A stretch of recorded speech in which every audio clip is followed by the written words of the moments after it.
मध्य प्रदेश के ग्वालियर में लगातार बढ़ते अवैध उत्खनन के खिलाफ कांग्रेस विधायकों ने शासन व प्रशासन के खिलाफ मोर्चा खोल दिया है। जहां कांग्रेस के 3 विधायकों ने कलेक्टर से मुलाकात कर क्षेत्र में हो रहे अवैध उत्खनन को जल्द से जल्द रोकने की मांग की है। साथ ही चेतावनी देते हुए कहा कि अगर जल्द ही इन अवैध उत्खनन पर रोक नहीं लगाई गई तो वह इसके खिलाफ बड़े आंदोलन के लिए बाध्य होंगे।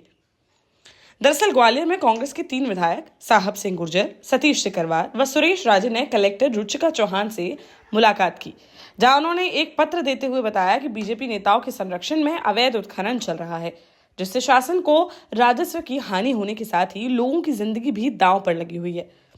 ग्वालियर में 9 खदानें चल रही हैं, जबकि उसमें से 4 से 5 खदानें अवैध हैं। इसके बाद भी खनन माफियाओं को कोई रोक नहीं रहा है। अवैध खनन के ओवरलोड वाहन भी सड़क हादसों की वजह बन रहे हैं। विधायक साहब सिंह गुर्जर ने कहा कि हमारी शिकायत पर अगर जल्दी एक्शन नहीं होगा तो वह बड़ा आंदोलन करने के लिए बाध्य होंगे। बहुत ही गंभीर मुद्दा है। अवैध उत्खनन हो रहा है, सरेआम हो रहा है, और इस अवैध उत्खनन को लेके डबरा विधायक जी आपके देख लीजिए साथ खड़े हुए राजे जी, सतीश सिकरवार जी, ये बहुत ही एक महत्वपूर्ण मुद्दा था। उसके संबंध में कलेक्टर महोदय से हमने बात की है। जैसे कि 9 खदानें हैं ग्वालियर सीमा में, जो 9 खदानों में 4 खदानें वैध हैं, 5 अवैध हैं। जो 4 खदानों की आड़ में 5 अवैध खदानें चलाई जा रही हैं, जिसकी सिया की एनओसी उनके पास नहीं है। ओवरलोड गाड़ियां आ रही हैं, जिससे रोडों की टूट फूट हो रही है। और कई जगह आप जो देख रहे हैं कि गाड़ियां जब आती हैं रेता की भर के, तो कई जगह एक्सीडेंट की भी नौबत आ जाती है। तो इन्हीं सारी बातों को लेकर कलेक्टर महोदय से मिले हैं कि तत्काल कार्रवाई की जाए। ये उत्खनन जो हो रहा है उस पर कार्रवाई नहीं होगी तो इससे प्रशासन को भी घाटा, आम जनता को भी घाटा है। जो राजस्व प्रशासन को जाना चाहिए वो नहीं पहुंच पा रहा है। इन्हीं संबंध में चर्चा की थी और आगे देखते हैं कार्रवाई कलेक्टर महोदय इन पर करेंगे।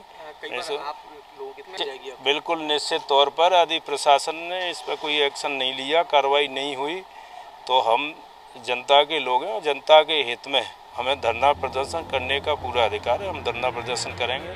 इधर इस मामले में ग्वालियर कलेक्टर रुचिका चौहान का कहना है कि जहां लीज नहीं है वहां भी उत्खनन हो रहा है, तो इसे भी अवैध उत्खनन कहते हैं।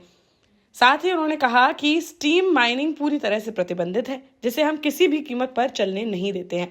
स्पष्ट है कि जो लीज एरिया नहीं है वहां से माइनिंग इलीगल होती है। और सेकंड जो एक इम्पॉर्टेंट विषय है जिस पर शासन बड़ा ही स्ट्रिक्ट है वो है इन स्ट्रीम माइनिंग।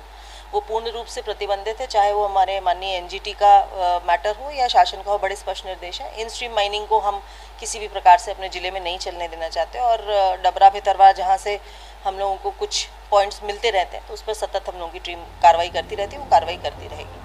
फिलहाल कांग्रेस विधायकों की शिकायत पर कलेक्टर ने मामले की जांच कराकर अवैध उत्खनन रोके जाने की बात कही है। साथ ही इसको लेकर अधिकारियों को निर्देश भी दिए गए हैं। देश का जाना माना सैनफिन ग्रुप आपके लिए फिर लाया है झांसी में वास्तु के हिसाब से फ्लोर प्लान सहित एक शानदार टाउनशिप, जिसमें सुरक्षा की दृष्टि से सीसीटीवी, एक ही ग्रैंड गेट से एंट्री और एग्जिट, चौड़ी सड़कें, parking, car wash area, senior citizen and international fountain parks, swimming pool, gym, badminton, tennis आदि courts, school, hospital, shopping mart आदि कई सुविधाएं। इसीलिए तो हम झांसी में लोगों की पहली पसंद। 12 साल पहले अपने स्टार्टअप के साथ ही योग्य नेतृत्व, अनुभवी टीम और सक्षम सेंट्रलाइज और उत्तरदायी प्रबंधन के बल पर सबको घर गुणवत्ता के साथ समय पर घर की योजना के तहत सैनफिन समूह ने बहुत ही कम समय में 1500 से ज्यादा यूनिट्स को दिया है कब्जा। समय पर डिलीवरी से हमारे ग्राहकों में बड़ा है विश्वास और मिली है संतुष्टि।